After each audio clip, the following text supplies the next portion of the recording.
오늘 우리 기다리며 준비하라 하신 이유, 그런 제목을 가지고 말씀을 나누겠습니다. 우리 대림절인데 여러분 대림절의 뜻이 뭔 줄 아세요? 대림절 한번 뜻을 한번 보겠습니다. 네, 이렇게 되어 있습니다. 대림절이 앞에 그 대자가 기다리다, 기대한다는 뜻입니다. 그래서 이 대림절은 성탄절을 기다리는 절기로 되어 있습니다. 아기 예수의 탄생을 기다리는 두 번째 주일입니다. 대림절 두 번째 주일을 맞이해서 오늘 왜 우리에게 기다리게 하시는가, 준비하라 하시는가 이유를 같이 나누는 시간을 좀 갖겠습니다. 여러분, 기다리게 하시는 이유는요, 복을 받기에 합당한 자세와 태도를 갖추라는 하나님의 명령이기도 합니다. 성탄절이 주시는 은혜가 크기 때문에 어느 순간 준비되지 않은 모습으로 이렇게 받을 수는 없다는 것이죠.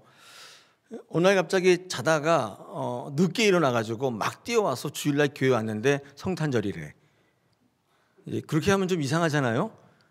예수 그리스도가 이 땅에 오셔서 우리에게 소망 되시고 새로운 생명을 주시는 그 절기가 이제 성탄절인데 아무 생각 없이 있다가 그 전날 토요일날 아무튼 뭐 바쁘게 일하시다가 늦게 주무시고 또 인터넷하고 뭐 아무튼 밤에 일하다가 아침에 헐레벌떡 뛰어왔는데 오늘이 성탄절이 이건 아닌 것 같아요. 그래서 어떻게 예수님의 탄생의 의미가 새롭게 와닿을 수 있겠습니까? 우리 인간의 결혼식도 약혼하지 않습니까? 약혼식을 왜 하죠? 기다리는 거죠. 준비하는 기간이 필요한 것이죠. 그때 서로에 대한 의미를 더욱 확인하고 더욱더 믿음으로 신뢰로 나가기 위한 기간이지 않겠습니까? 이 성탄절을 맞이할 때 이 대림절의 기간은 좀 반드시 필요하다는 생각을 해봅니다. 성탄절이 이미 인간의 축제일로 변한 지 오래입니다. 믿지 않은 사람들이 더 좋아하잖아요. 거리에는 캐롤이 넘쳐나고 있고 예수님이 빠진 그 자리에는 산타크로스가 썰매 타고 있습니다. 이런 말씀으로 우리가 기다리고 준비하지 않으면 세상의 축제일과 성탄절을 어떻게 거룩히 구별하여 지킬 수가 있겠는가요?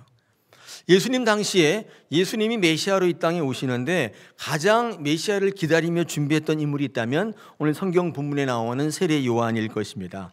이 세례 요한은 광야에서 외쳤습니다. 뭐라고 외쳤냐면 우리를 구원하실 메시아가 곧 오신다, 이렇게 외쳤습니다. 여러분, 그 메시아가 누구인가? 오늘 성경 본문의 7절을 보시면 이렇게 되어 있습니다.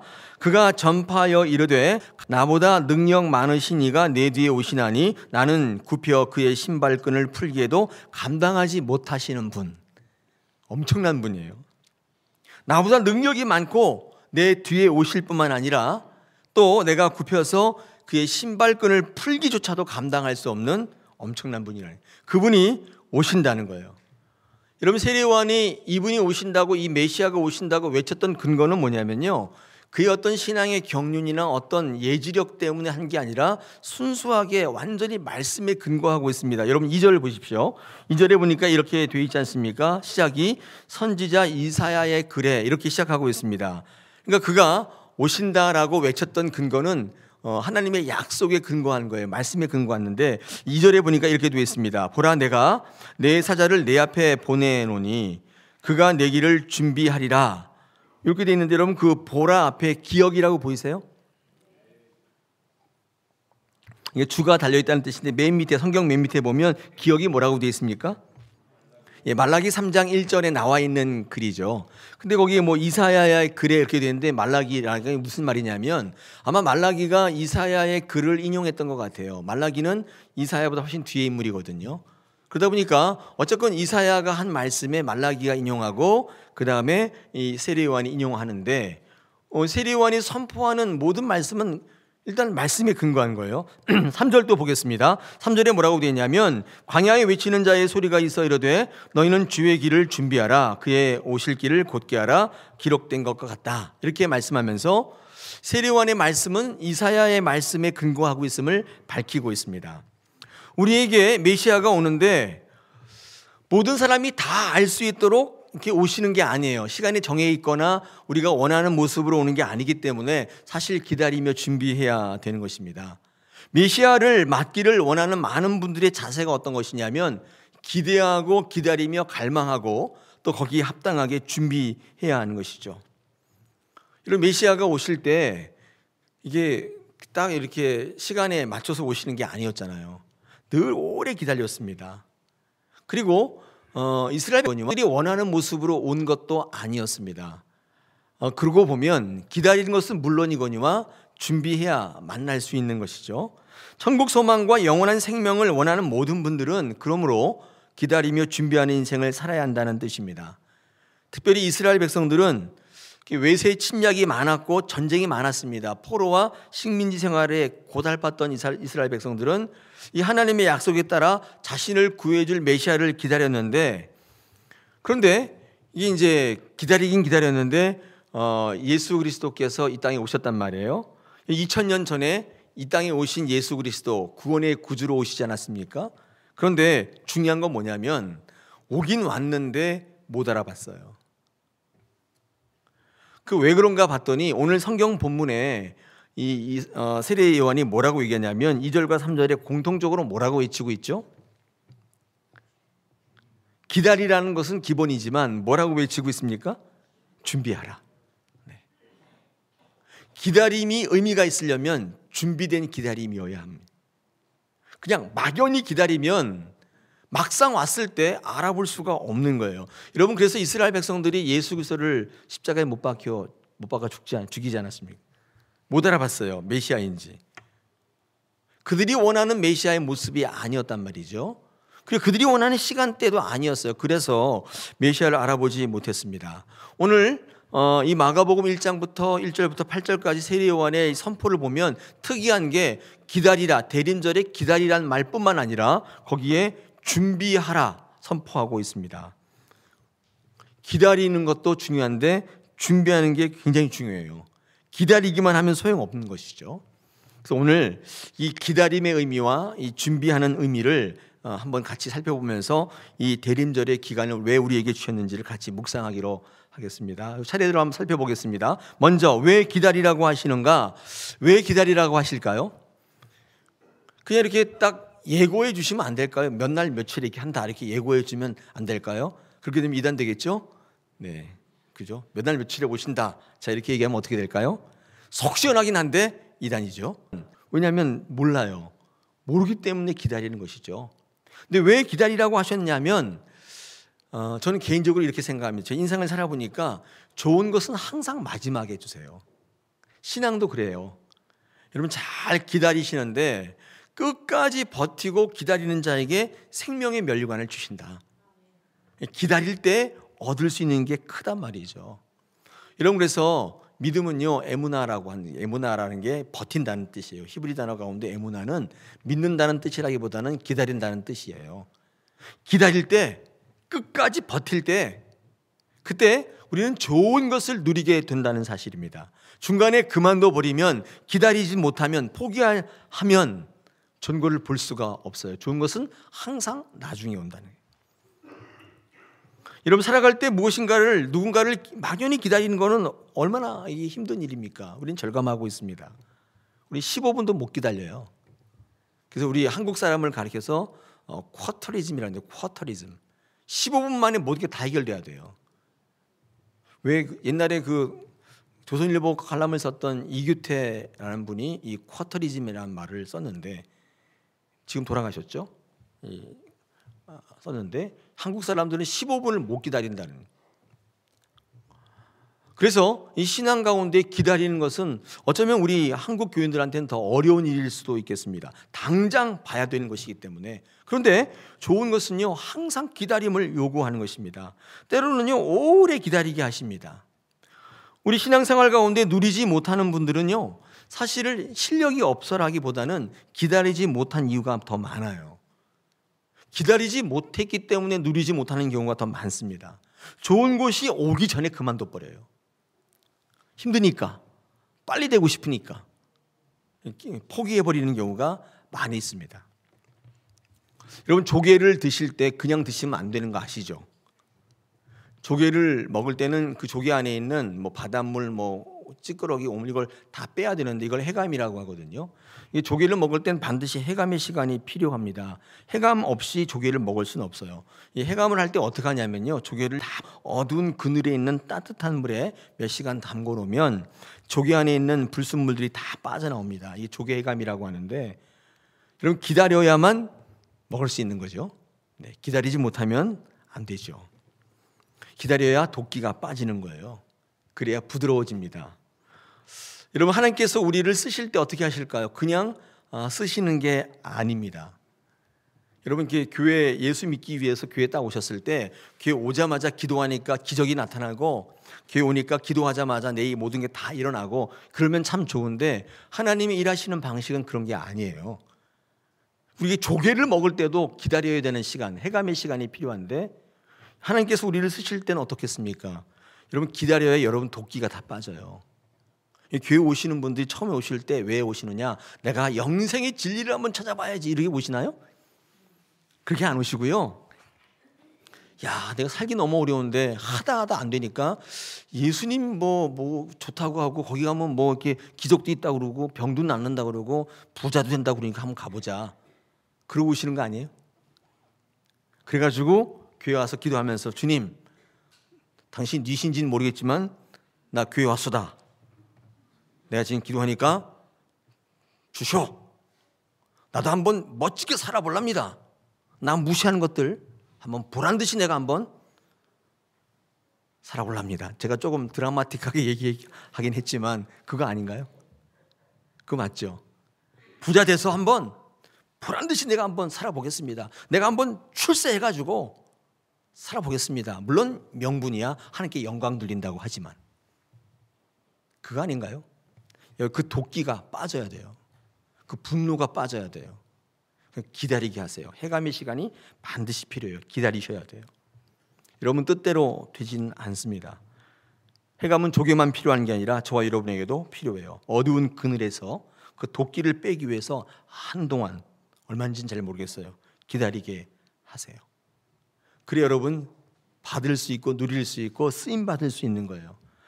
오늘 이 가운데에도 해감의 시간을 개인적으로 보내는 분들이 있을 겁니다. 고난의 사리 여기지 마십시오. 쓰임 받는 거예요. 하나님 안에서의 기다림은 하나님의 사랑의 또 다른 표현인 것을 기억하시기 바랍니다. 힘들어요. 더 많은 인내를 요구하고 있습니다. 하나님의 때를 기다려야 하는 것입니다. 신앙생활하면서 영적인 유익을 누리지 못하는 것은 어떤 종교적 실천 행위가 없기 때문이라기보다는 뭐 예배에 안 온다거나 기도를 안 한다거나 봉사와 헌신을 안 한다거나 뭐 그렇다기보다는, 사실 가만히 살펴보면 하나님의 때를 기다리지 못해서 누리지 못하는 때가 더 많아요. 주시기도 전에 그만둬 버려요. 어우 힘들어, 나 이러려고 왔나? 이렇게 해서 그냥 포기해버리는 거예요. 그러므로 기독교 신앙은 결국 하나님의 때를 믿는 것이라고 해도 과언이 아니에요. 여러분이 원하는 때 주시는 게 아니라 하나님이 원하시는 때에 주신다고요. 할렐루야. 실망되세요? 실망되세요?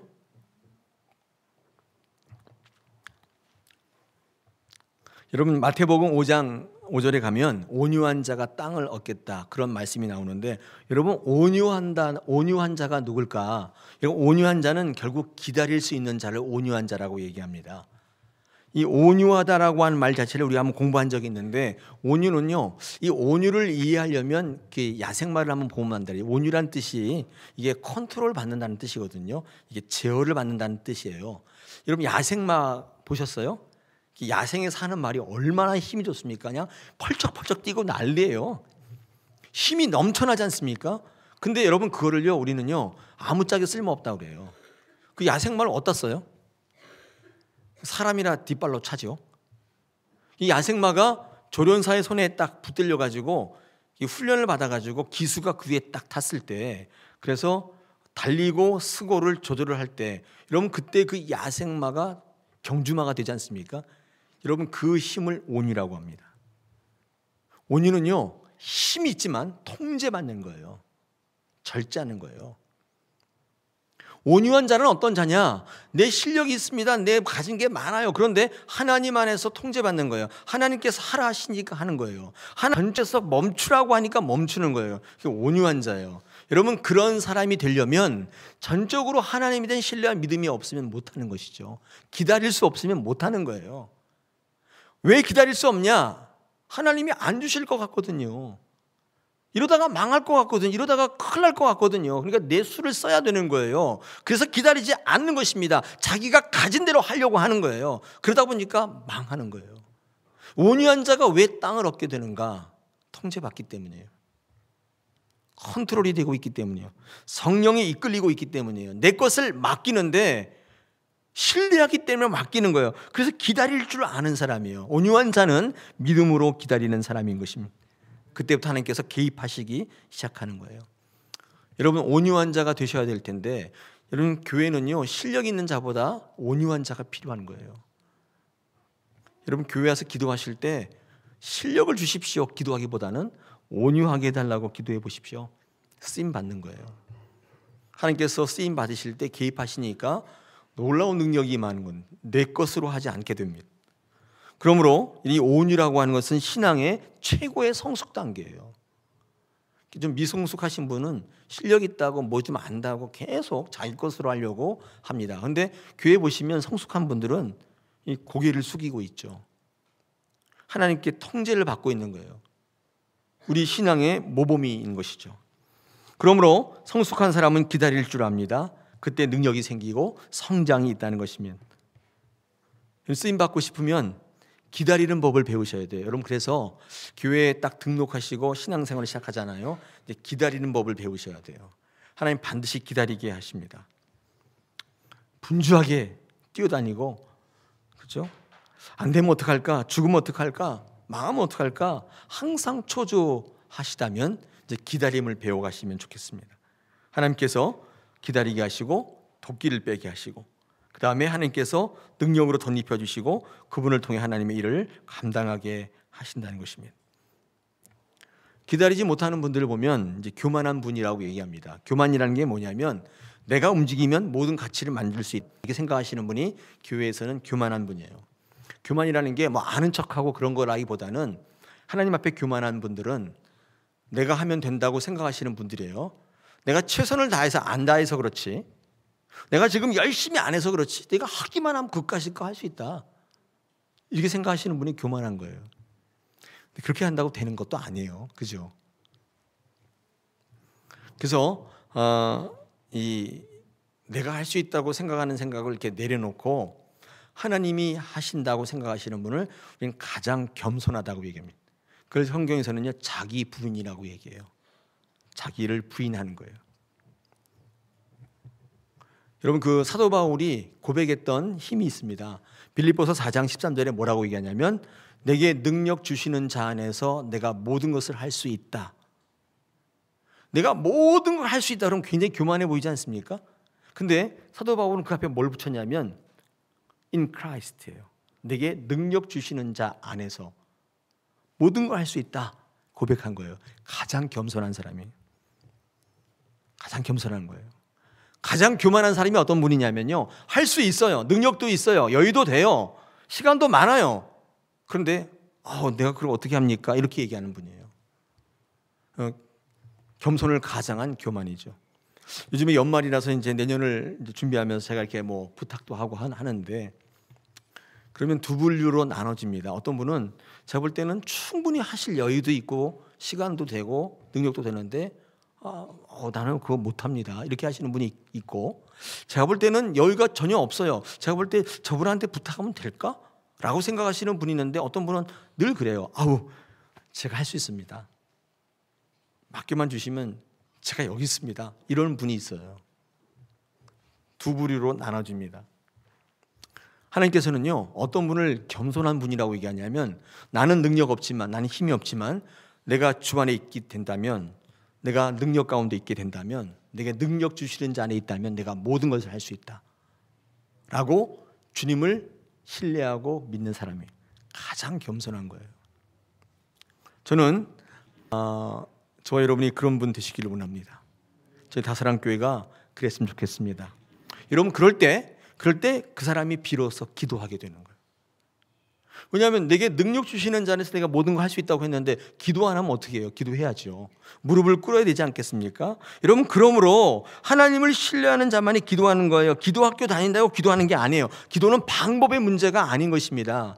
내가 하나님을 신뢰하는가, 기다릴 수 있는가, 겸손한가에 따라 나타나는 내 삶의 모습일 뿐이에요. 우리 성경에 보면 야곱과 요셉이 둘 다 부자지간입니다. 야곱과 요셉의 인생은 너무 다릅니다. 야곱의 인생은요, 가만히 성경 살펴보면 초반에는 기다리지 못해요. 여러분, 야곱이 형 에서와 아버지 이삭을 속여가지고 형 에서의 장자권을 뺐지 않습니까? 팥죽 한 그릇에 이렇게 팔아가지고 뺐잖아요. 그리고 또 이삭에게 이렇게 속여가지고 털 붙여가지고 이삭이 나이 들어 눈이 어두우니까 이렇게 만져보니까 이게 형인지 에서인지, 형이 원래 털이 많았나 봐요. 그렇죠?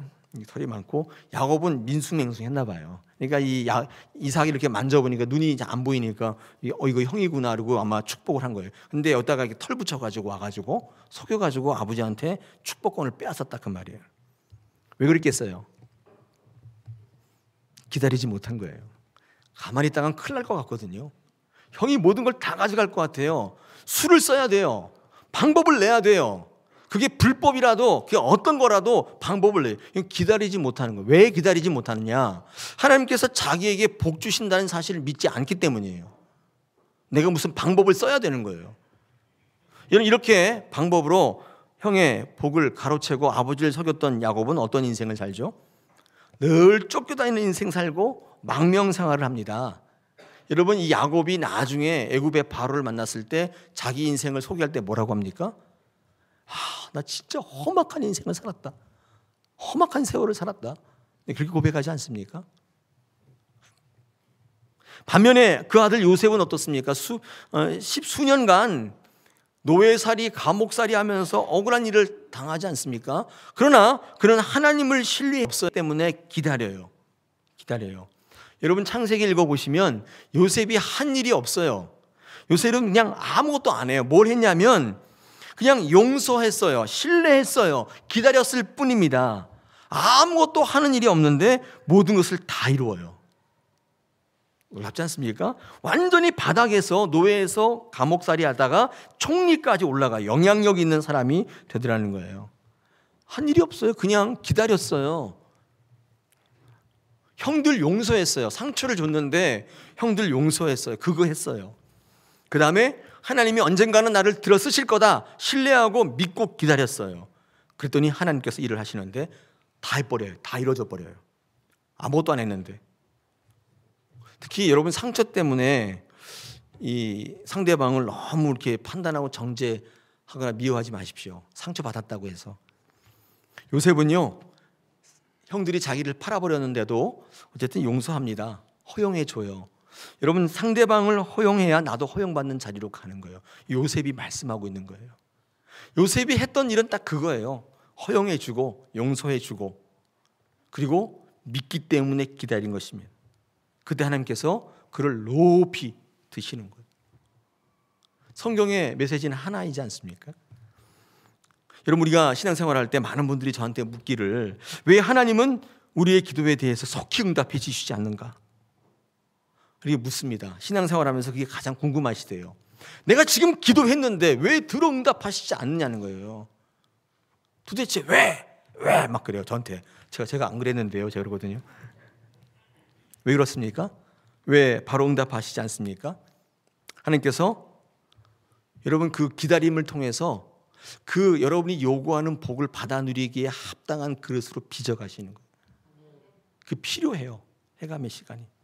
제가 예레미야 48장 이 11절을 한번 보여드리겠습니다. 여기 보니까 이렇게 되어 있습니다. 이 내용을 제가 성경을 읽었는데 너무 좋은 이 본문인데 제가 한번 읽어보겠습니다. 모압은 젊은 시절부터 평안하고 포로도 스럽지 아니하였으므로 마치 술이 그 찢기 위에 있고 이 그릇에서 저 그릇으로 옮기지 않음 같아서 그 맛이 남아있고 냄새가 변하지 아니하였다. 이렇게 되어 있습니다. 이것만 달랑 읽으면 무슨 말인지 모르시죠? 제가 한번 설명을 해드릴게요. 여러분, 포도를 이렇게 처음 짜면요, 포도주를 만들기 위해서 이게 포도주가 나오는 게 아니라 포도즙하고 걸쭉한 뭐 이상한 것들이 막 섞여 있지 않습니까? 그런데 이거 포도즙만 따로 이렇게 건져내려면 가만히 놔둬야 돼. 짠 다음에 가만히 놔두면 찌꺼기하고 앙금이 가라앉게 되죠. 그때 그 위에 있는 그 포도액을 조심스럽게 다른 것으로 옮겨 담을 때 찌꺼기만 남고 버리게 되죠. 근데 옮겨 놓은 그 포도액을 또다시 가만히 놔두면요, 또 찌꺼기가 가라앉아요. 여러분, 이 과정을 몇 차례 반복하면 순수한 포도액을 얻게 되는 것입니다. 그래서 깨끗한 발효 과정을 거쳐서 훌륭한 포도주가 되는 것이죠. 근데 여러분, 여기에 나와 있는 이 모압이라는 나라는요, 역사적으로 볼 때 평안했습니다. 어려움이 없었어요. 포로된 적이 없었대요. 식민지를 살아보지 않았어요. 그러니까 기다림이 없었던 거예요. 평안하고 어려움이 없는 삶이 좋은 것처럼 보이는데, 그러다 보니까 기다림이 없다 보니까 어때요? 늘 포도즙과 찌꺼기가 혼탁하게 이렇게, 왜냐하면 기다려야 이렇게 쭉 내려앉는데 그런 기간이 없어요. 매일 섞여 있는 거예요. 기다림이 없으니까 늘 찌꺼기와 함께 있습니다. 이 그릇에서 저 그릇으로 옮길 일도 없어요. 그러니까 늘 찌꺼기가 남아있는 포도주같이 되어서 냄새가 그대로 있고, 그렇죠? 여러분, 상품의 포도주가 되려면 포도주를 다른 곳으로 옮겨야 합니다. 그래야 찌꺼기와 분리되어야 돼요. 여러분, 그렇지 않으면 늘 섞여 있어요. 찌꺼기와 포도즙이 섞여 있어가지고 발효할 때도 깨끗한 좋은 상품의 포도주가 안 돼요. 반면 이스라엘은요, 반복되는 고난과 기다림을 통해서 이 찌꺼기가 가라앉게 되었고, 이 찌꺼기가 자꾸 제거되는 거예요. 이 과정을 통해서 이스라엘은 더욱 순수하고 깨끗하게 하나님 앞에 쓰임받게 되었다는 거예요. 기다림은 이 찌꺼기를 가라앉히는 시간이라는 거예요. 아마 에레미야가 아마 그 얘기를 하고 있는 거예요. 지금 포로로 끌려간 이스라엘 백성들에게 낙심하지 마라. 너희 찌꺼기가 지금 가라앉고 있는 시간이라고 말씀하고 있는 거예요. 위로를 하고 있는 거예요. 하나님이 기다림의 시간을 주었을 때에는 우리는 반드시 기다림의 찌꺼기를 가라앉혀야 돼요. 참지 못해서 움직이면 부유물이 다시 뜨게 돼요. 그럼 하나님께서 뭐라고 선언하신 줄 아세요? 처음부터 다시 이렇게 빠꾸 또 기다려요. 여러분, 기다림은 그래서 여러분을 정화하는 가치 있는 시간이에요. 우리 기독교가 아니면 사실 배울 수 없는 의미 있는 가치예요. 여러분, 이 성탄을 맞이하기 위해서 기다리는 것은 여러분 안에 있는 부유물을 다 가라앉히고 이 아기 예수를 정말 예수님으로 바라보는 놀라운 시각을 허락해 주는 거예요. 그럴 때 능력이 많은데 여러분 평생 겪어보지 못한 성탄을 겪게 됩니다. 그런 성탄절을 맞게 하실 하나님의 의미가 있는 줄 믿습니다. 할렐루야. 두 번째, 오늘 세례요한은 이 성경 말씀 2절과 3절에서 공의 똑같이 준비하라 선포하고 있습니다. 여러분, 준비하라. 왜 준비하게 하셨는가? 여러분, 이 준비는요 굉장히 중요한 모습인데, 특별히 이 선포하는 세례 요한의 삶 속에 어떤 준비의 모습이 나타나는 걸 한번 살펴보겠습니다. 오늘 주시는 본문을 이렇게 살펴보니까 7절 한번 보겠습니다. 7절을 보니까 이렇게 되어 있어요. 그가 전파하여 이르되 나보다 능력 많으신 이가 내 뒤에 오시나니 나는 굽혀 그의 신발끈을 풀기도 감당하지 못하겠노라. 이렇게 말씀합니다. 아까 제가 말씀드린 것처럼 이 겸손한 모습이 있어요. 여러분, 그런데 나중에 이 세례 요한이 예수님에게 세례를 주지 않습니까? 근데 왜 세례 요한이 겸손하냐면요, 예수님에게 세례를 주기 때문이에요. 여러분, 예수님한테 세례 줄 수 있어요? 손이 떨려가지고 달달 떨려가지고 가만히 있어봐, 나 이러다가 큰일 나는 거 아니야? 내가 뭔데 예수님에게 세례를 줄까? 그런 생각이 있으면 어떻게 해요? 나 못한다고 그러죠. 당연히 나 못한. 여러분, 처음에는요 세례 요한이 세례 못 준다고 막 그래요. 그런데 예수님께서 뭐라고 얘기하시냐면 너 그 일을 해야 나랑 씀의 관계에 있다. 합력하여 의를 이룬다. 그러니까 그 말씀에 의지하여, 다시 말하면 내게 능력을 주신다면 나 할 수 있습니다. 그러면서 담대하게 예수님에게 세례를 주지 않습니까? 성경은 세례 요한에게 가장 교만한 자라고 얘기하고 있지 않아요. 가장 겸손한 자다. 세상에 이런 사람 없다. 성경은 그에 대한 평가를 그렇게 하고 있습니다. 다시 말해서 세례요한은요, 성령의 이끌리심을 받는 거예요. 그게 가장 겸손한 모습인데요, 오늘 7절에 그런 모습이 나타나 있습니다. 자기 생각대로 자기 기분대로 하지 않아요.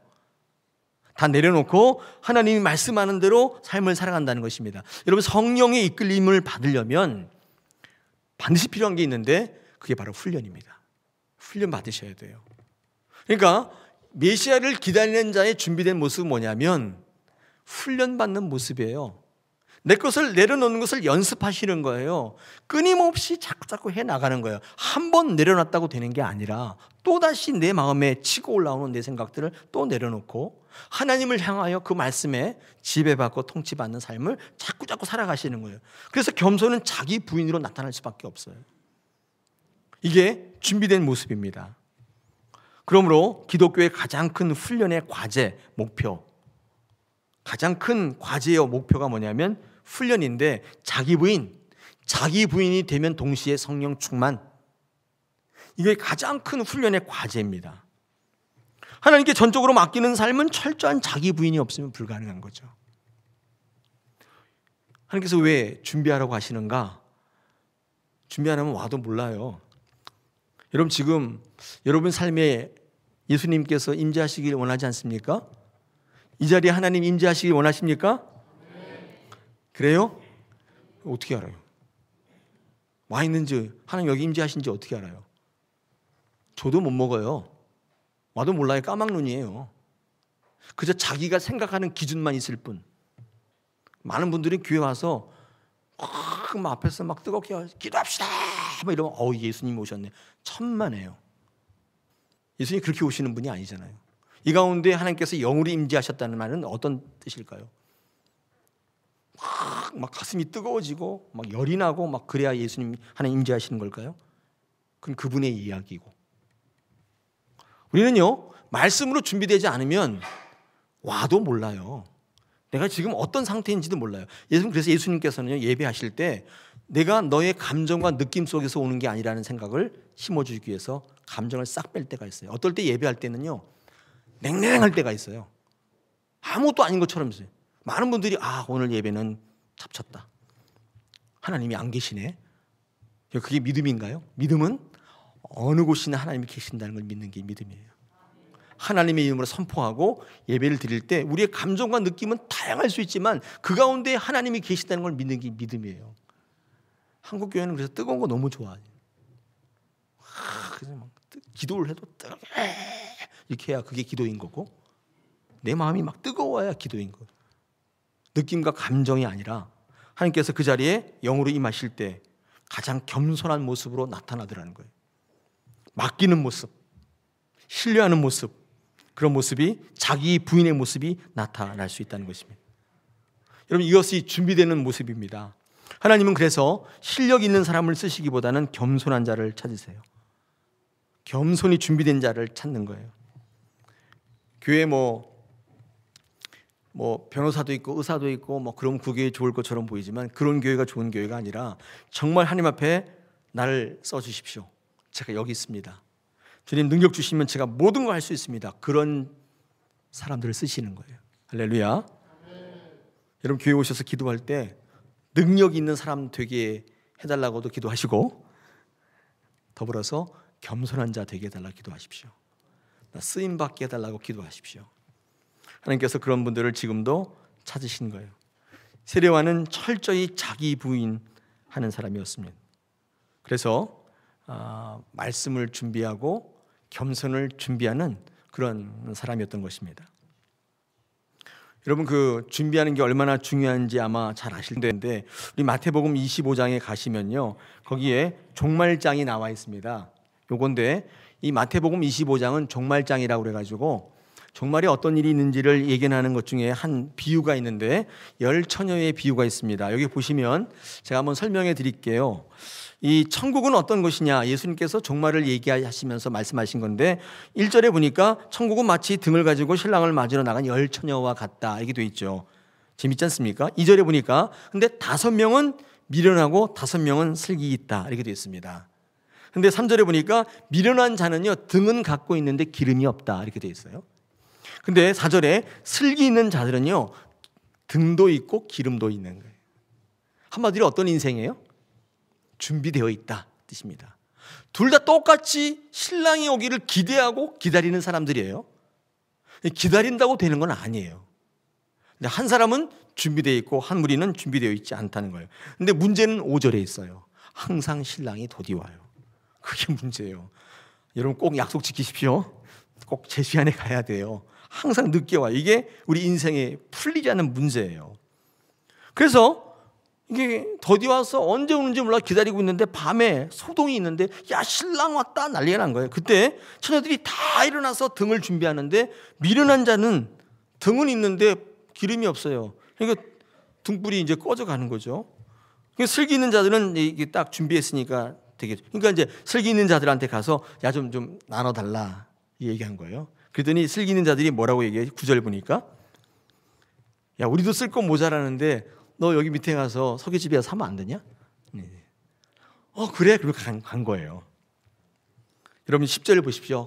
사러 간 사이에. 이게 인생의 아이러니예요. 항상 그래요. 신랑은 항상 늦게 오고 사러 간 사이에. 꼭 그러지 않습니까? 보험 다 들었는데 딱 만기돼서 며칠 사이 그때 꼭 사고가 나요. 그런 거 체험 안 하세요? 항상 인생은 아이러니하다고. 사러 갔는데 문이 닫혔어요. 11절에 문 두드리면서 우리에게 열어주십시오. 12절에 주님이 나 너 모른다 이렇게 되어 있습니다. 여러분 이 본문을 읽어보면 기다리는 거 못지않게 중요한 게 뭐냐면 준비하는 것입니다.